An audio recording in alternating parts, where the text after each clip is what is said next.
Namaskar. In this episode of Dil Se, we're going to talk about the land of high passes, the Little Tibet, what's called Ladakh, a land of 59,000 square kilometers, and a land which has been ruled over the centuries. You had the Namgyals, which ruled between the 9th and the 19th centuries. The Namgyals fostered a syncretic culture between the Shias and the Buddhists. After that, the Dogras conquered it in 1834. And at the time of partition in 1947, Ladakh and Kargil were integrated, so to say, with Jammu and Kashmir. And they didn't like that, because that brought about the Kashmirization of this area. The Ladakhis felt that the kind of investment, the kind of economic development that was required to take place didn't take place. They didn't get enough allocation of resources. They were unhappy about that. And they wanted, in fact, publicly, and they stated so publicly, that they want to integrate with India. They don't want to be with Jammu and Kashmir. And naturally, it was difficult at that point in time because that was one state. And then, of course, came the abrogation of 370. But before the abrogation of 370, they wanted autonomy. They wanted to be a union territory within the Union of India, apart from and not be part of the state of Jammu and Kashmir. And they were very happy when 370 was abrogated, exceptionally happy, and they thought, well, now is the time when our demands will be met. And what were the demands? Very, very small demands. They wanted that the fragile area of Ladakh should not be disturbed. They wanted development to take place there. They wanted their culture, and most of 46% of Ladakh is Buddhist. 40% of Kargil is Shia. They was hoping that the government of India would give them statehood. They were hoping that they would get 2 members of parliament representing Ladakh. They were hoping at least they would get the status of 6th schedule, even if the statehood is not given to them. They were hoping for a public service commission. And this whole process of these demands started from 2020. At one time, Sonam Wangchuk did a 1,200-kilometer walk, reached Delhi, but at the borders he was detained. So this protest has been going on. And then came recently his being incarcerated under the Preventive Detention Act. Now, we're not going to talk about the merits of the case, but here we're going to talk about how the Ladakhis are a buffer in a very sensitive border state, how they are great nationalists, and they've always been, how they wanted, in fact, they led anti-Chinese protests after Galwan happened. So we're going to talk about Ladakh, its history, what's happening there, why are people unhappy, and what should be done, and what are the concerns of the Ladakhis. And we've got 3 extraordinary people to talk about that. I want to introduce Gitanjali Angmo. She is the founder and the CEO of the Himalayan Institute of Alternatives in Ladakh. She is an entrepreneur, an educator, a spiritual seeker, known for transforming education and community development in Ladakh. And she is the Chevening Fellow from the University of Oxford with a PhD. And you blend, Gitanjali, your corporate background, which you've founded several ventures, and you're into education in a big way. You set up a Cambridge-affiliated school in Chennai, advised the Maharashtra International Education Board with a passion. You have a passion for Aurobindo's philosophy. You have a passion for Vedanta, for the Upanishads. And ever since you founded this Himalayan Institute of Alternatives in Ladakh. You have a 5-pillar framework, emphasis on contextual curricula because you're into education, hands-on learning, transdisciplinary problem solving, emotional intelligence, and spiritual self-recovery. You're also a speaker in global forums. And at the moment, you'd be fighting a personal battle because Sonam is detained under the NSA. And we hope and pray that you win that battle eventually. But thank you very much for being here to talk about Ladakh. I want to also introduce my friend Sadiq Wahid. Sadiq, I can't imagine anybody who is an expert in Central Eurasian studies, focusing on the cultural and political dynamics of Tibetan, Mongolian, and Manchu complexes, alongside Himalaya and South Asian geopolitics. A PhD in the Inner Asian and Altiec studies from Harvard, Ahmed from Harvard, and you did your basic degree in philosophy in Minnesota. Yes. And you currently are a distinguished professor in the Shivnada University, where you lecture in Central Eurasian cultural complexes. You are adjunct fellow in the Institute of Chinese Studies, associated with Tibet Policy Institute, and the founding vice chancellor of the Islamic University of Science and Technology in Kashmir. You have great interest because you're a Ladakhi yourself. So obviously you have great interest in what's happening in Ladakh. So thank you very much for being here. Radha, an old friend of mine, you were the interlocutor, I remember, Dr. Manmohan Singh's government. You went to Kashmir. You were, you believe in conflict resolution. You're a peacemaker. You want to build peace amongst communities. And you emphasize women's role in conflict resolution. And you built a career spanning decades in policy academia and international organizations focusing on South Asian security and human rights, with advanced degrees in history and social sciences. You've also played a significant role. You were formerly the director of the Nelson Mandela Center for Peace and Conflict Resolution in Jamia. And you've been the Director General of the Delhi Policy Group. And you set up that independent think tank on international security and foreign policy. And also you have filed a report called A New Compact with Jammu and Kashmir in 2011.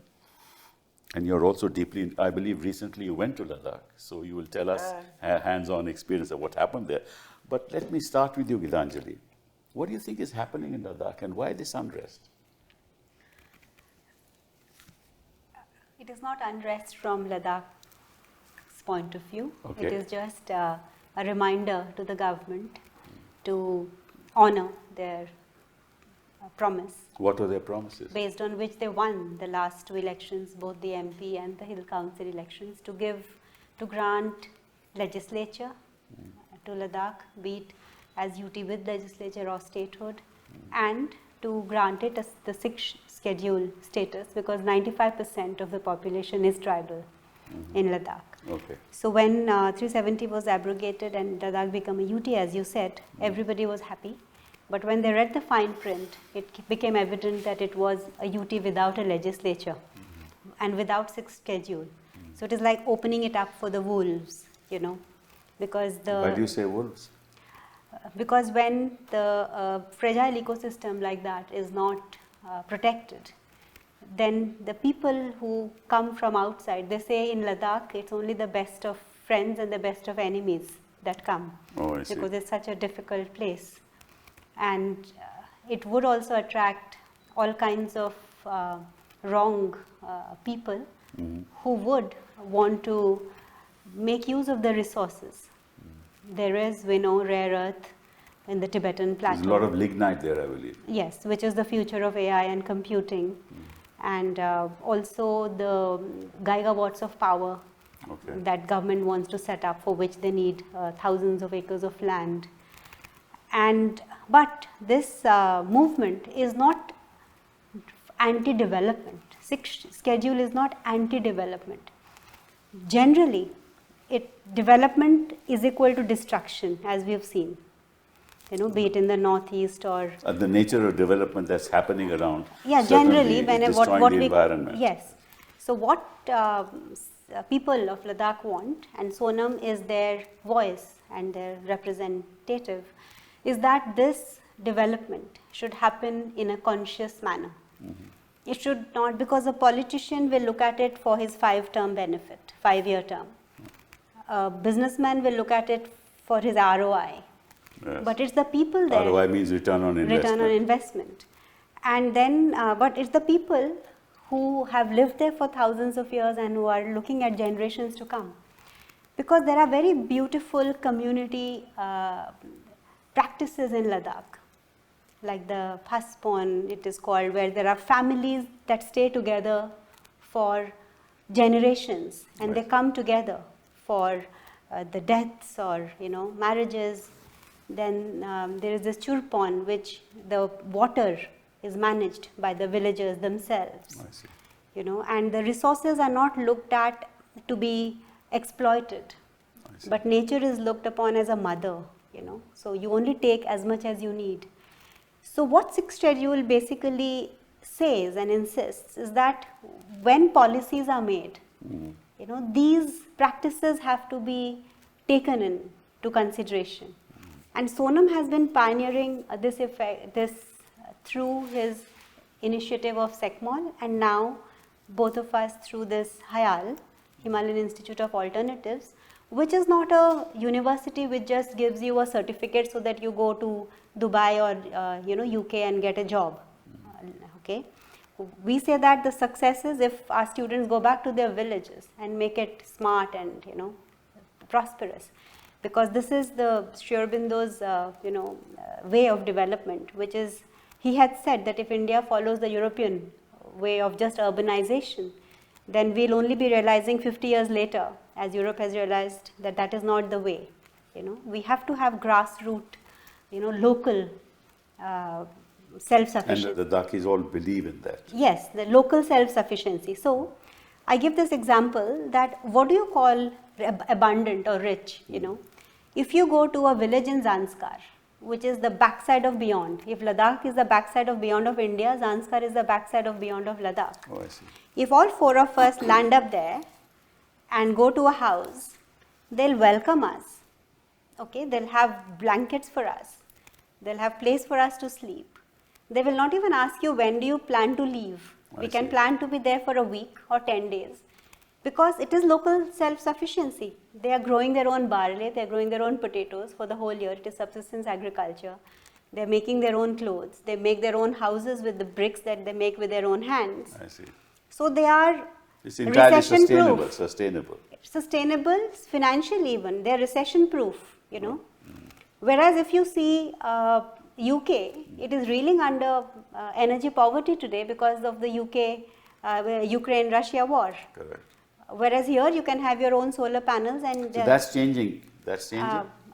Since 2020, is that changing? No, I'll come to that. But so this model of local self-sufficiency is what is taught and lived in HIAL. So Sonam is not saying that don't set up gigawatts of power. In fact, ever since we came to know that government is planning for this, we did a prototype of 40 kilowatt of agri-photovoltaics, where we researched what is the level of transparency that would be needed and how much of fodder can be grown, because rather than displacing the herders, you help them, because every winter they lose their Pashmina goats because it's covered with snow and they have no fodder to eat.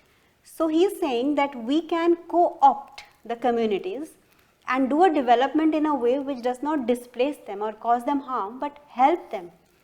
And the government liked this agri-photovoltaic prototype that we did, and so that's what HIAL does, that whatever is the issue of the community, the students take it up as action research projects, and then we submit that to the government, so that to help them in policy. The Skarchutan region, they are now taking this, scaling up this prototype. So that is the development Sonam is talking about, and it is not to allow army to build roads, etc. We know state subjects, central subjects, the lists which are there. So Hayal is an experiment where the university looks at the issues of the communities and engages the youth to solve the problems through innovation and then scale it up into enterprises. And I understand that. I'm just saying why then is there so much concern as that despite this development model, what is happening in Ladakh that is a matter of great concern to the Ladakhis? So this 6th schedule not being granted is the big problem. No, but that's a political thing. But are there any lands which are being taken over by private players? Are there hotels being built, changing the demography of the area? Is that happening? Yes, it is not happening overtly, but there is information that a lot of people from outside are coming in. And why is it that the land policy has not been drafted? It's been 5 years since the UT came to power. But that's Kwe Hayal, but I'm just saying generally. I think that there are a few things. For example, the government plans hydropower, solar power, and transmission lines, which will demand the cutting of 157 hectares of forest land in Ladakh. I see. And, you know, in 2020, with the new rules that came up following the Reorganization Act, and Ladakhis saw what was happening in Jammu and Kashmir, where tourism, mining, and other rights were being given to people from outside the state and to companies from outside the state, plus the new domicile laws. Now you can buy land that removed the protections that people had for land rights as well as other economic rights and citizenship rights. Those, when they went in Jammu and Kashmir, many people feared in Ladakh that might happen in Ladakh as well. And the fact is that you had a lieutenant governor's office and administration which was inaccessible and unaccountable. The powers of the hill councils were progressively eroded, taken over by the lieutenant governor's office. And so fears kept growing in Ladakh.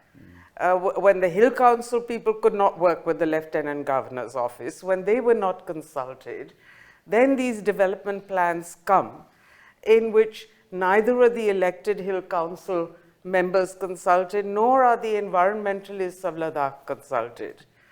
The fear gets palpable. And then you look at the unemployment figures. That's 28.6% of those who are graduated. 26.8%. Oh, 26.8%. But that jumped in a single year from 9.8 in 21 to 22 to 26.8 in 22 to 23. Yeah. So, I mean, the suffering is quite acute. And the tourism has increased 50%. There are 3 lakh tourists annually now. Yeah. So, what's going to happen to the demography? Tell me, you're from Ladakh. What are yours? I will, agree with Radha in that the whole thing has happened very incrementally, and Ladakhis have grown wise to it incrementally. Because, it's not agitation for the sake of agitating, it is that. And I think that right now, what is the real issue is the last that we mentioned, which is the 26.8, say 27% unemployment. Yeah. That's a large segment for a small population like that, number one. Number two, they're impatient. And I dare say that I think the priority number one right now is the youth and their trepidations about the future and what's going to happen. And I think the demands that you outlined in the beginning, the 4 major demands, it's been there, for at least for 4 years now that I can remember that this is that. And that was done not on the spur of the moment. I mean, Ladakhis went around, to the northeast and went south to Pondicherry, researched it, came to a sort of decision about it, and talked about it. You know, and the important thing I think to realize is that what has happened is that Ladakh has developed a culture of collective leadership. You know, so you have the Leh, apex body. You have the KDA, both of them, and it's extraordinary how it happened. I mean, for an observer, because what they did is they got consensus intra-Kargil and intra-Leh. Okay. You know, and then they met together and said, okay, can we arrive at a consensus? And I remember this moment because it was the 1st of August, 2021, that suddenly they came out of the hall, and I just happened to be in Leh. And somebody said, you know, Leh and Kargil have united. Yes, they did. I was like, what? I mean, how did that happen? You know, and I think that that's a recognition of the dangers that they feel about their identity. You know, about the fact that there are many things that go with this thing called Ladakh, and we want to preserve as much of it as possible. In the immediate, which has suddenly turned violent on the 24th of September, I think the vanguard of it was the youth, in the sense that their sense of impatience, and, you know, after negotiations for 4 years, nothing happens. You know, something's got to give at that point. And I think that that's what happened. So now we're at a state where, you know, there's a stalemate. You know, and Ladakhis have walked out of a conversation That's correct. that was taking place, and it is because they want an investigation into the violence as to how it took place, and because narratives can change overnight, you know. So I think that the takeaways that I take away is this extraordinary collective leadership coalescing, you know, number one. I think that Sonam Wangchuk represents you know, in the sense, given his age and so forth, really the sentiments of the youth in many ways. You know, he's in the leadership, he's amongst the younger, you know, set. And so therefore there's a salience there for the importance of addressing the youth issues. I think that, you know, the trick is not to let it escalate and not to let it go beyond. I'll tell you, I mean, this morning I read the Telegraph, and if I may, I just want to read quotes that sent chills down my spine. Sure. You know, it said, the quotation is, and they're quoting somebody by the name of Rinchen Dadul, who died. I mean, not quoting him, sorry. This is a cousin of or a friend of Rinchen Dadul's, who's not named. He died, 20-year-old, in the shooting. He was one of the ones. And this friend, who's not named in the article, friend, relative, whatever, says, nobody is born a terrorist, but it is the situation that makes one a terrorist. If these things continue here, the peace of this place will vanish, and it will burn along with everything. Yeah. This is a Ladakhi speaking. Yeah, but there'll be elements, you know, there'll be elements who Sure, talk like I'm not. But if you ask me, the history of the Ladakhis, Yeah. they've been the most patriotic. Absolutely. people in this So country. to go back, There is no doubt about it. The most peaceful. and No, so no, no, to no, go just back let- to Yeah, go back, what you're saying that there'll be aberrations if this kind of thing happens. There'll be aberrations, but the fact Absolutely. is, by and large, the Ladakhis are perhaps the most patriotic. Yeah, I'm a Ladakhi and I know Ladakh. yeah, I mean, right. but my point is that when you push a people, Yeah, that of course. you know, then this is what is to be avoided. No, that. but you what know, I this would kind like of to sentiment. highlight, what he said, was that when the UT was formed, it was Hayal that identified, you know, people from politics, policy, educators. We made a group of 10 to 12 people and arranged for them to visit the UT of Pondicherry, and that's what you mentioned. and it was Hayal that did that exercise, and the findings of that, so that the government can see the pros and cons of all the other experiences that has happened, was submitted to the then MP, so that the going forward. So always Hayal has stood for whatever is happening on the ground, Right. to supply the government with research and data, and action research, so that informed decisions can be taken. And this reflects, as you said, the history that Ladakhis always, work with consensus, with peace, with solidarity, because somebody, a living guru like Dalai Lama, visits every year, stays for 2 months, and his talks are attended both by Buddhists and the Muslim population of Ladakh. So that whatever he talks about compassion and all of that is kind of ingrained in people. Even when the CRPF was busy shooting, there are videos of youngsters who are giving water and helping the CRPF who was also injured or hurt. So that's the heart that we are talking about, which forgives and which is full of compassion, because we teach these kids, day in and day out, both SECMOL, where there are 14, 15-year-olds, and Art Institute, where they are in their early 20s. So they are the representative of the youth there. And everything that happens there, it is never violence that is resorted to by them. I think that on the violence issue, first of all, there's a question of who were this small breakaway group that went and set fire to the BJP office. And by the way, I mean, violence seems to be rather a large term to use for setting fire to one office, certainly for those of us who come from Delhi, Punjab, Haryana, etc., or who have grown up with tire burning and house burning. But of course, it and is the a crime form, rate. but if I may finish, it is a form of property destruction. Yes, it is. But that's what happened in one office. Does that justify a firing on a crowd and killing 4 people, one of whom actually is a retired Ladakhi scout, Veteran, who are the front line of our security?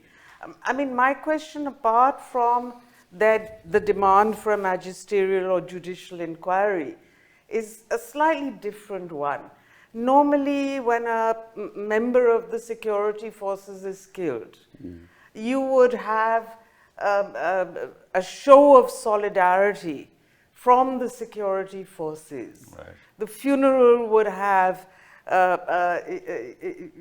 various salutes of respect and so on. We have not heard or seen of this happening with this gentleman.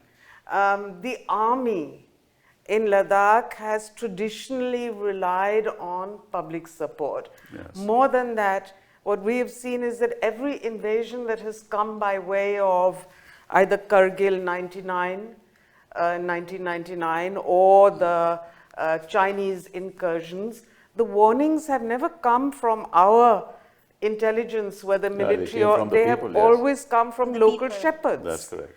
Now, the Ladakh Scouts was set up after a long battle of Ladakhis, saying, please, let us be the front line. Now, what are you doing? This relationship, this consensus, how much have you harmed it? And then you have the director of police making these really shocking accusations, saying, they wanted to incite and burn the whole of the country, the nation, that this, that. I mean, this is not the rhetoric or the language that you want a director of police or a commissioner of Ladakh to use at all, because what does it tell you? It not only tells you that they have absolutely no understanding of the ground reality, but they are willing to be extreme beyond belief. I mean, these are very extremist statements that they have made. Look at it, what the government of India's position is. They say that after August 5, 2019, we have invested 40,000 crores in Ladakh. right, for Sorry, economic 40,000? crores like that, for economic development. That's their case, that as far as they are concerned, the kind of investments, the kind of allocations that have been made to Ladakh are much greater than they were ever. So what I was told is every year 5,000 or 4,000 is allotted, and of it half goes back unutilized.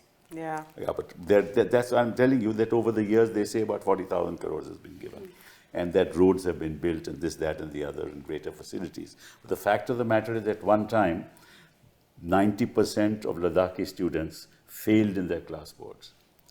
Today, 97% of Ladakh is literate, Yes. but 60% of the schools are understaffed. Yeah. Right? So even though Hayal is doing great work, but the fact is that on the ground, you don't have enough faculty, you don't have enough schools, and you don't have enough employment, right? And if you have people from outside coming into Ladakh, buying the land, right, where the Ladakhis' demand was that all employment should be based on domicile, namely Yeah. that 80% should be from Ladakh itself. That has changed because that policy is not there at all. It was 30% odd, but that's also changed. So if you're going to change the demography of a sensitive area, which is on the border, you're going to have problems. And so how do you deal with that? I mean, what should the government of India do to actually resolve these issues? Because you are on a border area where the line of actual control is abutting this area, both in China and Pakistan line of control. So you can't afford to have any kind of unrest. I totally agree, and I would say that begin first with releasing Mr. Wangchuk, And do ma'am, the just to magisterial answer your judicial earlier inquiry. question. I'll give you, Yeah. I'll shut up in a minute. And then you've had 9 rounds of talks with the Kargil Democratic Alliance and the Ladakh apex body. Now, you have to resolve this. There is absolutely no real argument against giving 6th schedule. It should be patently obvious that this is something that should be done. Statehood, I believe, is more complex, and we can come to that if you like later, because I believe that is connected to the Reorganization Act. Yeah, so and what you have, it has to be connected I think there's to some that immediate because you gains to either be made, repeal immediate it or gains, you and then later. amend, you know, so that's an issue I would say is something that should be done together with Jammu and Kashmir. And I would really urge that the leaderships of Jammu and Kashmir and of the KDA and LAB start talking to each other on this, because a joint stand would be really difficult for anyone to resist. You were saying something, Gitanjali. No, I was going back to DSP's statement of blaming it on Sonam, when there is a video of Sonam condemning this violence, and in that video you can hear gunshots, you know, and he says that my peaceful measures have failed. He broke the fast. And I break the fast because if this is leading to this Yes. violence, then I break the fast. And so, and then to, you know, blame it on him. It is, Shocking. the whole country, I think, knows that it is not the truth, and that he always, you know, followed this peaceful path. But yeah. Well, with peaceful people following peaceful paths, there should be no room for violence at all. And it's unfortunate that it happened. But anyway, the other aspect that I'm concerned about is that 3% of global glaciers are in Ladakh. 3% of global glaciers. And 20 to 30% ice loss is going to take place by 2050. There have been flash floods in 2023. 20 people were killed. Water scarcity affects 80% of the villages. And this mining activity is going to result in pollution, and ecotourism is not going to help. So I think this is a pristine area that needs to be preserved. So what are your thoughts on that? So we've been working on glaciers, you know, building artificial glaciers, but also working on GLOFs, the glacial lake outburst. And when glaciers recede and climate change happens, it is predicted that there would be more rains. This year saw to a region which used to have, you know, about 100 mm of rains, per year. There was 100 mm of rain per day this time. Oh, I see. So that's another research that Sonam was leading at Hayal, that how do you retain water when glaciers recede and there's more rainfall. So through these artificial glaciers, we've been afforestating the valleys. I see. Through a lot of ram pumps and other techniques. So that right now the flash floods, as you said, happen because there are no trees. Yes. You know, so as soon as there is a cloudburst or rain, it results in flood.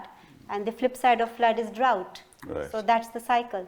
But the way we can address it is by planting trees in the valleys, so that when cloudbursts happen or when glaciers melt or any water that is there, it is not runoff water that results, but it gets absorbed and improves the groundwater. So that's an experiment that we've been doing across 23 villages and across these valleys. And this is another thing, as I said, to help the government to scale up. Because if we've done it in 23 valleys and we give them the data, and each valley has its own... So you're a community builder, you people are community builders. Yes. And the peace of that community has been destroyed by this one incident. And this is going to create more problems in the area. And being a sensitive area is going to have long-term repercussions even on our security. What do you say? Definitely so. I mean, I think, my sort of approach to this is, for example, climate. I don't really speak very much on climate because I feel it's such a massive topic, and since the violence started, my concentration has been on, what is going to be the response to it, and how are we going to address the issues that are very difficult politically, because one of the things that I think we have to recognize is that sometimes, the Tibetan-speaking community across the Himalaya and so forth, suffer, and I use that word advisedly, from what I call the prisoners of Shangri-La effect. They're very peaceful, they're very, it's a very nostalgic, romanticized image of it, when in fact they are full on into the 21st century. And we need to see them as that. The reason I read out the quote is not to paint that there is a will to violence. I understand that. Not at all. What it is that there is a statement. There was another video that was playing also, which I, saw when I was looking through the thing, where the hurt that a person was talking about, a young man, in his mid-20s at the most, was saying, being called a traitor. He said, how dare they call us a traitor? Because, and then he was the one who says that even if it's the BJP office, I condemn the violence of going and burning it. Right. So sentiments are there. I think we have to wake up to see the society for what it is. Ladakhis are not without problems. Internal. Nobody in this country is without Absolutely. problems. Internally. Amongst ourselves, and so forth. So I think that the thing to do is, my worry is that in the politics that we live in, fault lines are very easy to exploit and have been exploited. One of the things that I'm very proud about is how the unity between Kargil and Leh has held through, because like I said, 1st of August, 2021, and up to now, I don't know how many times I've heard about an attempt to break it, to break this unity. They failed. In fact, they solved a problem by, again, collective leadership meeting regarding a Buddhist temple that was going to be built in Kargil town since 1969. I see. They got together after the unity and resolved the problem. They said, here's the thing for the temple. We suggest that since it's in Kargil town and there are no Buddhists in Kargil town, why don't you turn it into a guest house? I see. For Ladakhis who are going through, who can stay there, Buddhist, Muslim, I don't think that there was a distinction there, and gave them some other land in order to build a monastery if they wanted, as big as possible. And, this happened literally a year and a half ago or something like that. They just had a chat. What's possible is what I'm saying. And what I'm fearing is the loss of this kind of politics that is rooted in Ladakh already, and to resolve problems, rather than the kind where we interface with each other on violent terms. I mean, government and Ladakh. Let me ask you a difficult question. Sure. Which is that when 5th of August 370 was abrogated, I think a statement was made by the Chinese. Yeah. Right? What impact did that have? Do you think the build-up on the other side of Ladakh, because this as a direct result of it. Why do you say that? I say that because, what was the statement? Do you remember? The statement was on the 5th of August. This happened on the 6th of August, and I don't remember whether it was Beijing or the embassy here made a statement and said, now we are directly involved in the Jammu and Kashmir dispute. Why do you think they said that? I'm sorry? Why do you think they said that? Well, because what it had is the effect of joining the LAC and the LOC together. And we know for the last 12 years, at least, if not 15, that China and, Beijing and Islamabad have been cozying up very closely. So much so, that... So therefore, much greater necessity now to have peace and tranquility. Absolutely. And have the people on our side. That's Very the much. point. That's the point. But not that I see Ladakhis, suddenly flipping. It's not going to happen. But the point is, like I was saying a little bit earlier, using confusion to control is not a good idea. It's not a good idea. And I think that, I think the present dispensation of the, BJP-led government has tended to do that, and because I was feeling very confused for a few days after 24th of September, because I didn't know what had happened, and you'd really feel stupid, because I'd just been to Ladakh. I saw sort of a sudden build-up of troops there happening, so I said, am I imagining or is it real? And Ladakhis who were in Ladakh, resident, said, no, it's been building up for the last month. So I said, so why? And they had no idea. Anyway, let me talk about corruption. Is there any corruption in Ladakh? Can you tell me if there is any corruption? Yeah, so this whole UT that has come in, and why a greater need for 6th schedule and legislature is because, like for instance, I've been in Ladakh now for more than 8 years. And it's only now that the intricacies of, as I said, the community practices and all, I'm beginning to understand. But in the last 5 years, this is the 3rd governor, in 5 years. So there's a governor on an average for a year and a half.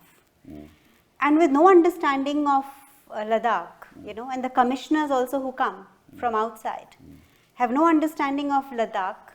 They set up sewerage treatment plants, or they do, these kinds of decisions, which they just copy pasting from the plains, without any sensitivity to a trans-Himalayan high altitude cold desert, which is, ranges between -30 and +30.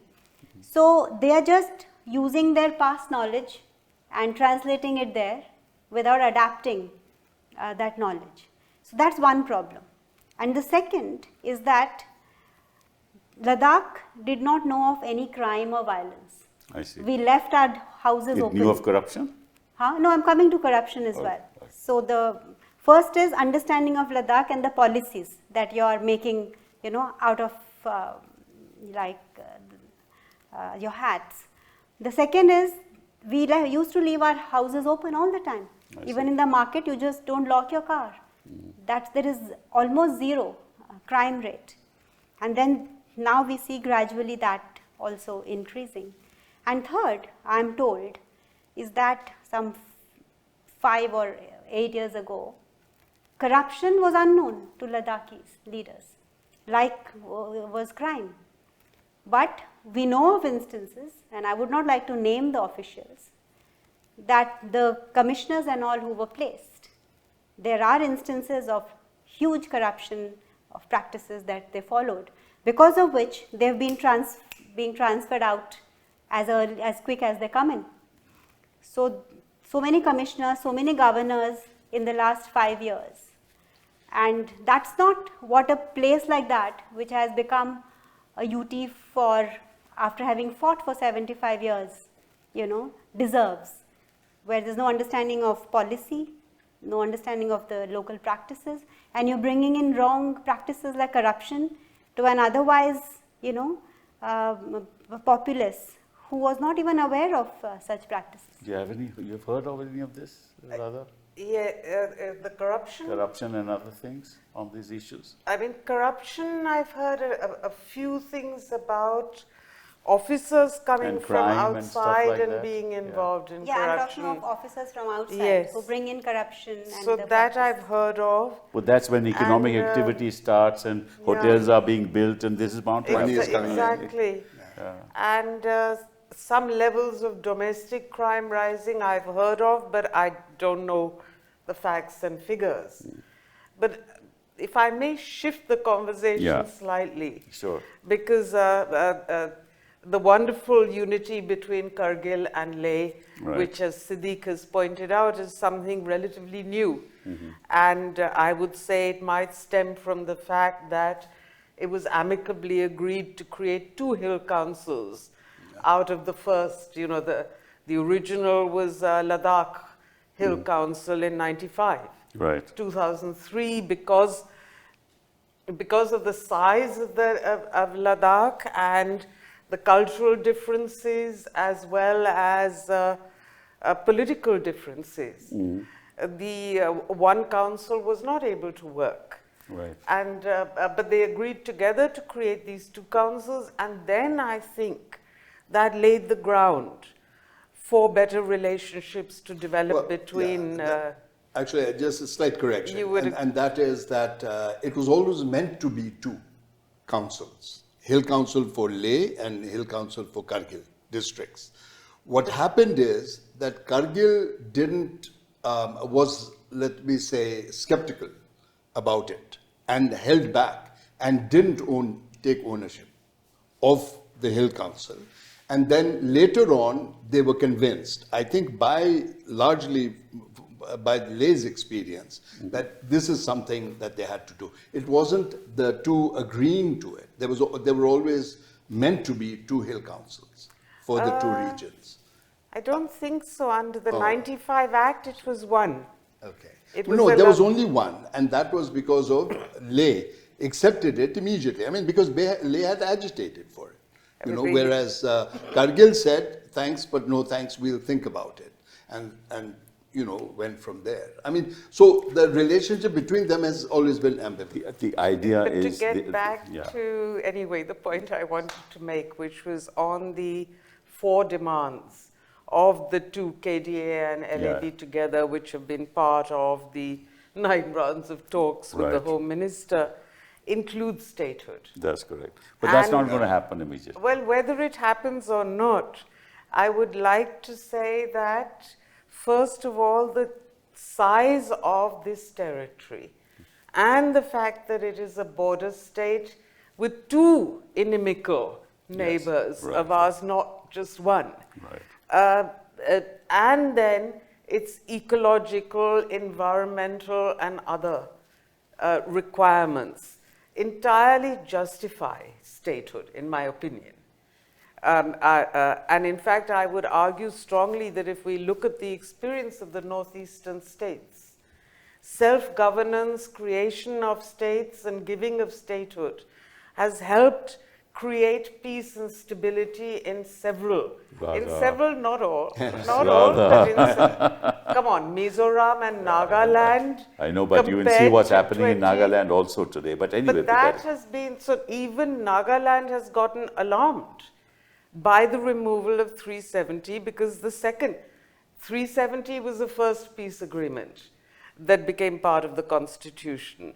371, Nagaland was the second peace agreement, That's and then Mizoram got, and a couple of others, and so on. And if you compare And I Sikkim, Sikkim has a population, let's say Ladakh has a population of 4 lakhs, they say, which is very small for statehood.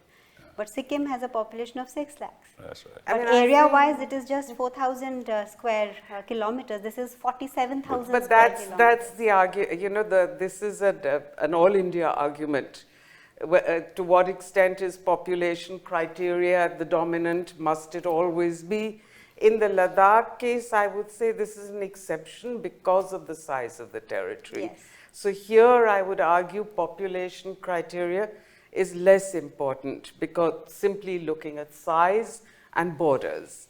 However, having said that, I would once again say that Ladakh statehood can only go hand in hand with the restoration of Jammu and Kashmir statehood.